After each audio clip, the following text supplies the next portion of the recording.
that's more of priority than the other things that you will see me pay. So definitely keep your budget in order of priority. That's one of my suggestions for sure. Hi everybody, thanks for clicking on this video and welcome to my savings, budgeting, and YouTube journey. I am here to represent the hardworking, low-income single parents. On this channel, I experiment with different budgeting styles, savings goals, and I share the strategies I learn as I go. So if that sounds interesting at all to you, please go ahead and click the like button and subscribe to follow my journey. All right, today is my favorite type of video. Today we are going to sit down and do our bi-weekly budget. I am filming this video on Saturday. I get paid the following Wednesday. So today is the 20th. I get paid on the 24th. I get paid on the 24th. So since I am able to go into my employer's website and find out how much my paycheck will be upcoming, I like to sit down and kind of pre-plan my payday. So I call this my pre-payday prep. So what we're going to do is I will let you know how much my paycheck will be, and then I'll break it down and let you know where I'm going to put every dollar. So I am a zero-based budgeter, which means every dollar that I plan to get from my paycheck will have a place for it to go, whether that be to bills, to savings, or to spending, etc. So let's go ahead and break that down. These are just a few sheets that I use when it's time for me to do my budget. All right, so let's go ahead and get started. So this is my budget planner. So I am using this monthly and bi-weekly kind of. This is something new that I'm using for myself. Usually there are sheets that I just make myself that I use for my budget, but I am trying this new way of things with this new budget planner that I'm loving so far.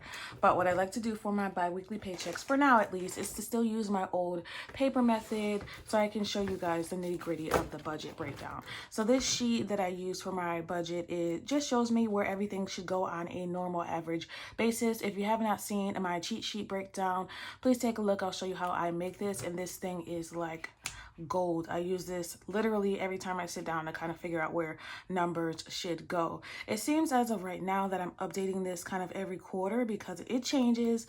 The bills change and due dates and, you know, amounts that I'm able to put towards different things change. So I do update this occasionally, not often, but occasionally. All right, so this is just paycheck A. This was the breakdown that I did for that. And what I've decided to do, instead of using these old sheets that I use, since the budget planner is set up like this is how the budget planner is set up. Let me show you that right from here. Because what I did was I just took this monthly budget sheet and I made copies of it. So that way I can kind of keep it aligned with my bi-weekly budget so that it's still in the same format, which makes it easier when I go to put in my actuals of what I actually spent for both paychecks, since I get paid bi-weekly, 2 paychecks a month. So I like to budget pretty often actually, but it's the best way for me to stay on top of what I'm spending. So like I said, I just took copies of this and I moved it over. That way I'm not as confused. That way when I look at my bi-weekly budget, I can just plug in what I've spent. And I already started to do that for paycheck A. The paycheck that we're in now doesn't end until the day before payday. So this paycheck that we're in now will end, the last day will be on the 24th, which is the day before my new payday on April 24th. So that's how I do my paychecks every 2 weeks. And I budget from the day of payday to the day before the next one. That's how I suggest that you do it if you're paid bi-weekly, or even if you're paid weekly, you should be budgeting from the day you're paid through the day before you get your next paycheck. My suggestion, of course, I'm not an expert. This is just something that I do for myself, and it has worked for me for quite a while now. So that's just paycheck A. So I'll do a close out on the 23rd. That is when I go in and fill out all of the expenses that I actually had and compare it to what I budgeted. Okay, and you can ignore that part. So what we're going to do today is our paper version. This is when I map my budget. This is what I call it. So for example, here's an example of what I did for paycheck A. So we're going to do the same for paycheck B. All right, my map or my flow budget is what we're going to do. So we estimated that this paycheck would be $14.75. Okay, and this is going to go again this will be from April 24th through, let's see, paid again on May 8th. So let's go to May 7th, the day before. All right, so May 7th. And I don't follow the normal monthly budget like most people do because of the way my paychecks are. I have it set up in quadrants, like paycheck A and paycheck B, and it's based on how my bills fall. So my pay is aligned with how my bills fall, and it's just so that I can kind of make it even. If you watch the cheat sheet video, you'll kind of understand a little bit better. All right, so we estimated that paycheck B would be $14.75, and it was actually $15.78. So thankfully for overtime, and this doesn't happen all the time. The good thing is that I've been able to pick up some extra shifts at another part of my job. Once in a blue moon I can do that, but this paycheck does include some of that overtime. Actually, I think the paychecks in May won't include overtime, unfortunately, because the opportunity just wasn't there. So we'll get to that when we get to May. But for now, yay, confetti. $15.78 is a great paycheck, especially compared to what we thought it was. It's about $100 extra. So I start about here with the paycheck, and then the first thing that comes out, according to my cheat sheet that I always keep here, first thing that's going to come out is my automatic savings. So this comes out of my paycheck automatically. It used to be $175 every 2 weeks, but because inflation, things cost a little bit more. I'm only able to put in $150, which is still a good amount. So that's the first thing we take off the top. I am a fan of paying yourself first. So every time I do a budget, that's going to be the first thing you see me take out. All right, that brings us down to $14.28 left. And again, we're going to do these in order of priority. This is the way I have always done it.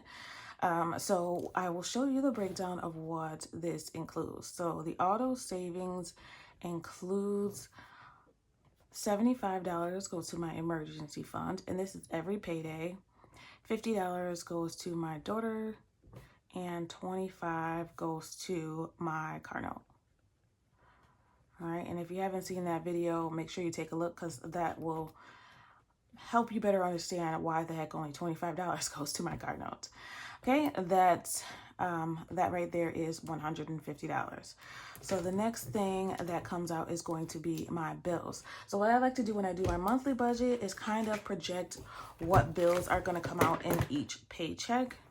So I've already done that for the month of April. And this was before I got my new budget planner. But you can see that I expected my bills for paycheck B to amount to $712. So you'll see the due dates between here and here. Again, it goes through to May 7th. So those are, when I've added all those together, that amounts to $712. If you want to take a look at the April monthly budget, feel free to go ahead and look at that too. Again, for some more details to make it a little bit easier to follow. But so I estimated that it will be $712. Again, this is an estimate. I don't always know for sure because, like I'm going to show you, some things have changed. When I took a look again, I always go and look at each of the actual bills, when I'm able to see them, which was today. And I found out that my May internet will actually be $57. So there was still some kind of credit that they gave me. I don't really understand what's going on with that. They said they were taking the credit away and it was still there. So I'm not complaining, but it's going to be $57 instead of $77. Like I said, I'm not complaining. It is what it is. That's what we're going to pay.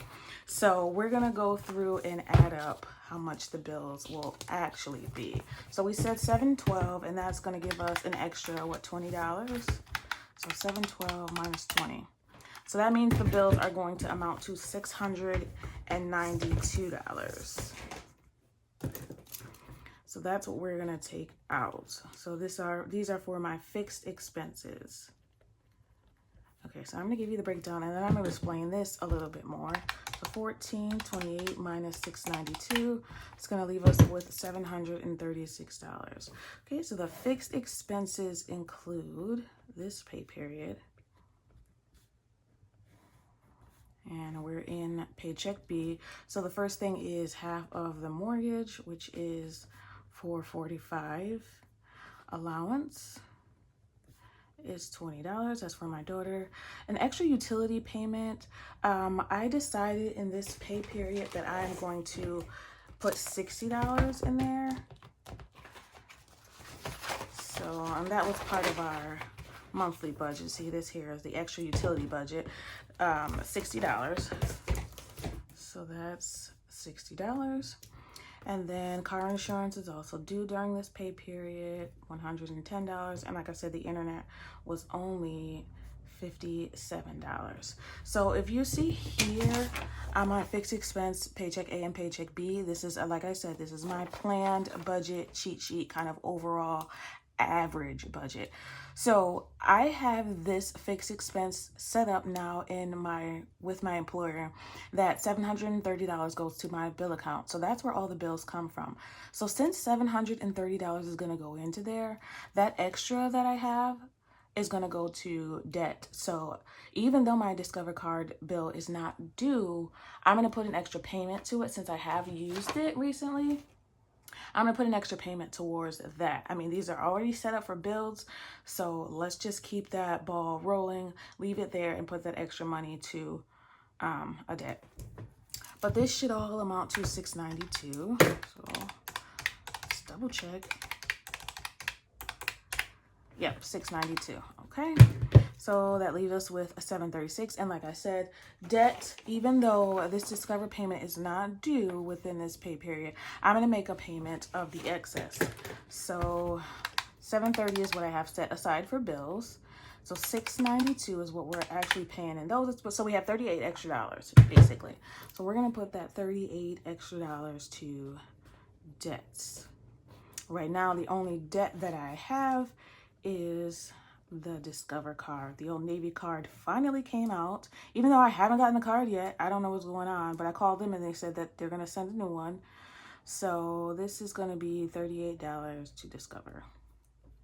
Okay, that's going to bring us down to $698. And I encourage you, if you're ever able to make extra debt payments, please do that. It just works better out in the long run instead of having to pay interest. That's more of priority than the other things that you will see me pay. So definitely keep your budget in order of priority. That's one of my suggestions for sure. Okay, so $698, what's next? So according to my cheat sheet, the next thing that would come out is any semi-annual payments. And I don't have anything due at all in May. That life insurance for April was already paid, so I can skip that. Next thing that comes out is my variable funds. So I have set up $295 for variable funds on average. So that means $200 goes into groceries, $50 to gas, and $45 to home. So that's home variable, things like toiletries that we need. I'm finding every time that I look back at my budget, which is the reason for setting the budget, that I'm spending more in groceries than I have budgeted. So since we had a little bit of extra money, I'm going to put some more money into grocery. And I decided for variable expenses, we're going to put $20 extra in grocery, and then I'm going to put $5 extra into the home variable budget. So that gives us, let's see, we're going to do $220 for grocery, $50 for gas, and $50 for home. That's going to bring us to $320 for those funds. And these funds I keep in a separate bank account. What I usually do is leave that in my main bank account. So there's a bill bank account for the bills, and then there's a main bank account for variable expenses, and then my other everyday expenses will come out in cash. So let me show you for the variable expenses. So I like to do this breakdown in order of priority. This also helps me see where everything goes on payday. It kind of keeps everything in line for me. That's why I still like to do this kind of flow map type of budget for myself. So for the variable expenses, like I said, these will stay in the main bank account. We're going to put $220 for groceries. We're going to put $50 for gas. And then we're going to do $50 for the home variable or the toiletries. That's just what I like to call it. Okay, what is left? So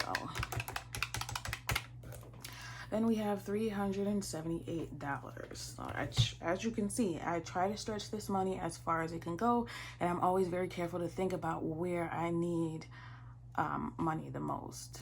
Okay, so $378. Next thing that's going to come out is my cash envelope. So this is what I take out in cash. I'll give you the breakdown of those. I'm not changing anything for this pay period because of what I actually think I'm going to do. For any money that's left in the cash envelopes now, so the day before payday, I'll find out how much I have left in cash, if anything. I am this time, I think this will be the first time I've done that, or at least the first time in a long time. I'm going to keep whatever is in there and just let it roll over until the end of the month of April. So until, you know, May 7th. So we'll roll it over from paycheck A to paycheck B. So I'm going to leave whatever cash is in there, which means, for example, if I have $10 left in entertainment, I'm going to leave that $10 in there and put 40 more. So we'll have 50 for the next 2 weeks. That's what I'm going to try. We'll see how that works out. But like I said, we're going to pull $200 out for our cash envelopes. Okay, and I'd still like to write this down. That way I'm just going to be looking at this sheet when I, you know, go to the bank and do all that good stuff. So personal, which is for me or my daughter, anything that we need throughout the week or that we see that we want, that's where that comes from. So things if like we want to go to Five Below and I want to get something, or if I want to go to the vending machine, or I want to get lunch at work, or, you know, she sees something that she wants, it'll probably come from that personal, bi-weekly personal budget. So that's $55. And she also gets her own allowance. So if things that she wants, she can get from that. $40 goes to entertainment, which I'm going to probably think about decreasing that because we're not using that as much. $60 for dining out. What we do use a lot is dining out. I am very bad at that, so we're going to keep working on that. $15 goes into our pet envelope. $10 goes to our health envelope. And $20 goes to the miscellaneous envelope. So like this pay period, I used $16 of that $20 to pay for parking. I had to park at work. My boss invited me to go to look at a new building we might be moving into. So I needed to park at work so I could go there during the middle of the day and come back. So that's what I did. So that's kind of what the miscellaneous fund is for. So that's $200, and that should leave us with $178. So what's left for that, since all of these are done and accounted for, we have some priority savings challenges. And yes, I do make these savings challenges a part of my budget because a long time ago when I started this, I just realized that because of my income, I don't really have kind of like extra money that I can just put to savings challenges. I had to make my savings challenges a part of my priority things that I'm saving for. So normally people will have sinking funds and savings challenges. I had to make my priority sinking funds into savings challenges just to kind of make them a little bit more fun. So these are all, even though they're savings challenges, so like a fun way to kind of do them, they're still important to me. So I want to make sure every paycheck, at least some of them, gets some money. So I do use that as part of my budget. So like I said, we have a little bit of extra money. So normally we would just be putting these 1, 2, 3, 4 savings challenges, and then I have my daughter's sinking fund. So these are kind of priority things that I contribute to every pay period. Since we have a little bit more money, I am able to put a little bit more than I usually would in there. So I'm going to put $75 towards our savings challenges, and then that $25 to our priority sinking fund. So let's say $100, right? It's going to leave us with $78. So this is going to be for our priority savings challenge and sinking funds. Okay, so for savings challenges, we're going to put home maintenance is still going to get its normal 10. My daughter's clothes usually gets 15, but I'm going to give it 25 this time. Home goals is still going to get its normal 15.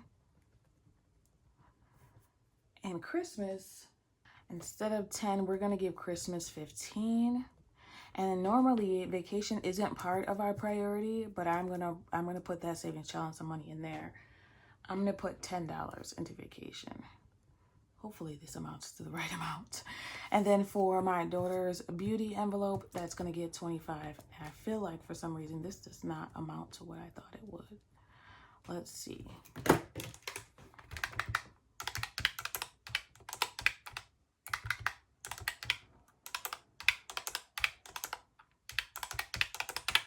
It does. It amounts to $100. So that's the plan for the sinking funds and priority savings challenges.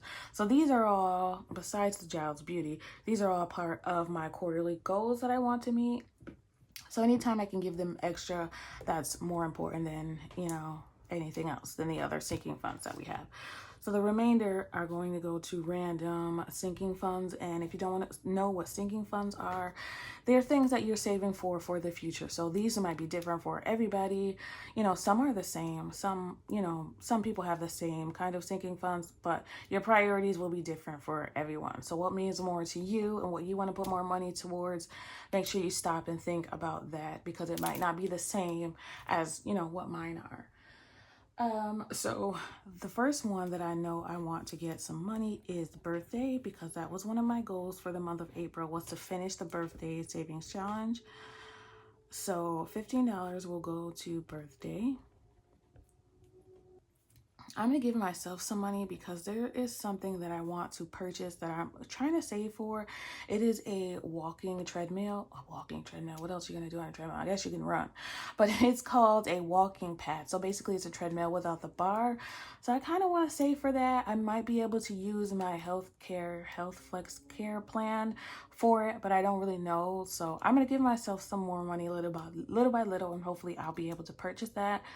Another way that I might be able to do it, money is complicated when you don't make that much, but another way that I might be able to do it is that if I get my credit card down to, I think it has like $130 right now. If I get it down below 100, then I will charge it, but we'll see. I don't really like to do that, but I don't normally charge on my credit card either. Like, I don't think it's ever gone above $200. So, but that's kind of my rule. So if I get it down to where charging that treadmill won't go over my limit, then I might do that. We'll see. So $10 is going to go to mom shopping, and $5 is going to go to mom miscellaneous. So those are my binder envelopes. Okay, we're going to put $10 in family fun. Okay, and what I use, I kind of figured this out already, but what I use when I'm not sure what will need more money is I look at my sinking funds tracker, which I'm not showing you guys every pay period now, but I do want to show you what I look at when I'm not sure where things will go. And I might be getting rid of this altogether because it can be a lot when you have a lot of sinking funds. But it's a good way to look to see what needs more money or what balance I have in each envelope, so I can decide where I want to put some extra money. Like family fun is a big one for me that I want to save for. And that's, where is that? That's right here. So right now it has $245. I would like it to have $500, but we'll see. Just so that if we want to go to a water park, the state fair, whatever, we have spring break coming up. So if we want to do something for that, kind of want to have some money for that. All right, there's family fun. I'm going to give some money to my daughter's miscellaneous envelope. Again, that's for if she wants to. Actually, right now, what I'm saving this for is for if something unexpected comes up that I need to pay for her. So that's what that is for. Gift is going to get $5. So that's for any gifts that we want to give to other people, baby showers or whatever. I do have a baby shower going to be coming up in August. Her clothes, did I say? I already said I was going to put more in her clothes. Gas and grocery. I have a gas and grocery sinking fund, and that's for any time that we have maybe a special event or we got invited to a barbecue, anything that's outside of our planned, you know, bi-weekly grocery spending. Or if we have to go over, let's say I'm all out of groceries and I don't have anywhere else I can pull it from, I'm going to pull it from that little savings envelope. So $10 is going to go there. Car maintenance, we're going to put $10 in there for an oil change that I will need in the next coming months. Parking. So I have an old parking bill that I'm going to put $5 towards. That bill does not have a due date. It's kind of just something It's there. There's no due date. There's no penalty, no interest or whatever that's piling up. It's just an old thing that I kind of just want to get off my record for at work. It's not causing any kind of penalties other than I know I owe it. So little by little, I'm going to put money towards that. And then there should be $3 extra that we're going to put to that $1 savings challenge. So I have a $1 savings challenge that I'm not counting. We're just putting in extra dollars in there whenever we can. So we have $78. Let's see.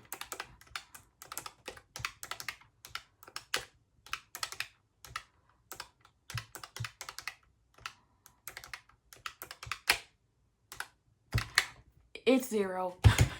I don't know why my fingers are not working with me today. I saw these on Temu and I love them. So that's where I get 99% of my nails. If you see them in these videos, they're press-on nails from Temu for like less than $5. And I bought a whole bunch at the end of last year. So I haven't needed to purchase them in quite a long time. And I probably won't till the end of the year, honestly. All right, so we are down to a zero-based budget. So I know where every dollar of that budget will go. Hopefully I will also be getting my YouTube paycheck when I go to take the money out for this paycheck. So when I get paid on the 24th, hopefully my YouTube paycheck has come in at the same time and I'll be able to pull all that cash out together and decide where I want that to go. I want to show you what I'm going to do the day before payday is, like I did with paycheck A, I'm going to go in and plug in my finals. So I don't fill this out now until the day before payday, until the night before payday, because that's when I can find out whether there's any money left. I don't do it ahead of time because if I do it Saturday, if I do my final budget on Saturday and I spend some money, it's going to throw everything off. So I wait until the night before payday when I know how much money I have left in the bank accounts and how much I have in cash, because that's going to roll over into the next paycheck and we'll find out how we're going to spend that, if any. Maybe it's going to go right to savings challenges or it's going to roll over, like I said, with the cash that we have now. But it will definitely change the total, the beginning total. So that's why I don't do it until the night before payday. And we're going to plug it into the format that our monthly budget is based on. That way, when it's time for me to, add up my bi-weeklies and plug it into what I've actually spent for the month, it all looks the same and it's easier for me to do. Because if you have watched my videos before, or if you have ever watched a closeout, I encourage you to do so because they have been very difficult for me. I'm very optimistic for this April closeout because I have been tracking, as you can see, I've been tracking my day-to-day spend and I'm doing it the way that works for me, which I highly suggest for all of you. Everybody does things a little bit differently. For me, this is how I'm doing it. So I'm tracking them in my little envelopes here. Let me show you that I keep in my wallet. So I'm tracking them in each of these. And then I have a running, actually, that's not what I'm using today. So today I did some things and I bought this new wallet. I showed you guys this when I did my wallet comparison and review. So all of these, let me just pull out one to show you. So entertainment, ew, that's dirty, but this is my entertainment kind of a file. These are just separators that I got these from Amazon. They all came together. This was less than $10. So if you don't want a big wallet or if you're just going on a quick outing, I highly recommend this. I love this little thing. So because you can still keep your different categories, which is, the great thing about cash stuffing is you have your budget, you have your cash for the category, and then, that's all you spend. So what I'm doing is, like today, spent some money, Five Below, took $6 out of that. Yes, bad girl. This was actually for a home purchase. So I just took it out of the entertainment envelope because I didn't bring my card for my variable expenses with me by mistake. I didn't put it in here. So that's what I used. But I'm using these, and then I'm also, which is definitely the best part that I've learned this past pay period, is to keep this, and I gave that person a shout out when I did my April pre-payday prep is a running cash balance. So the thing that I like about this the most, that I didn't even realize until after, is that this way when I come home, I can just go in and plug in what I spent, and it also will help me better track the no spend days. So instead of going through, okay, what did I spend on the 17th, going through each of those envelopes, I have one thing that shows everything. So I really like using this, and I think that's definitely gonna help me with tracking, because there's no way to find out how much money you spent if you're not tracking the money you spend, whether it be in cash, like my cash envelopes that I have, or I have the bank accounts, the main bank account here for my variable expenses, and then I have my bill bank account. So I'm tracking all of those. Most people don't have all of those things to track. So like I said, it has to be done the way that works for you. But now that I'm done babbling, hopefully you learned something or you got a tip or two. I will come back again the day before payday, fill out my final budget sheet, and we'll let you know whether there's any money left over. And we'll also close out paycheck A, so I can let you know, how much I spent versus what I plan to spend on this sheet here. So fingers crossed. Another thing before I go that I learned that I was not doing when I was tracking before, which probably made my closeouts wrong, is that I was not entering the things that popped up that I forgot about. Like for instance, or that was not planned, like parking. I took it from the miscellaneous envelope, but since it's a part of a transportation kind of thing, I plugged it in here. I budgeted $0, but I spent $16. So that's another thing. And then I made a purchase online for my daughter. Here was not expected, but I spent $10.79.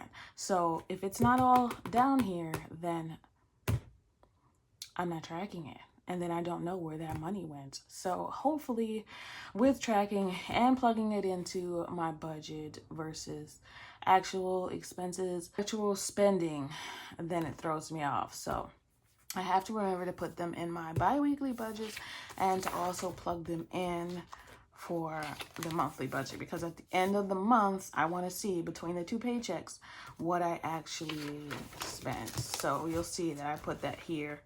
Her order that was unexpected, and then the totals $0 was budgeted, but we spent $18.32. And where did I put parking? Because it's not in there. I did not do that, so let me do that. But now that I'm done babbling, there's nowhere to put it. That's the thing. I'm kind of limited in here. We're just going to plug it in there. All right.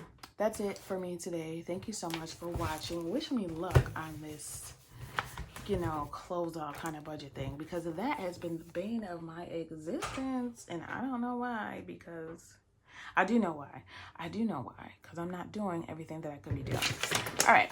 That's it for me today. Thank you so much for watching. I hope that you learned something today, or at least that you enjoyed the video. I hope that you sit down and you do your bi-weekly budget or your monthly budget so you can plan out what you want to spend your money on and kind of discipline yourself to see where your money is going, because if you don't know, you can't fix it. All right. Thanks for watching. Happy saving, everybody. I want you to always remember it is about progression as you're learning here in my journey, not about perfection. Thanks for watching and happy saving. Bye.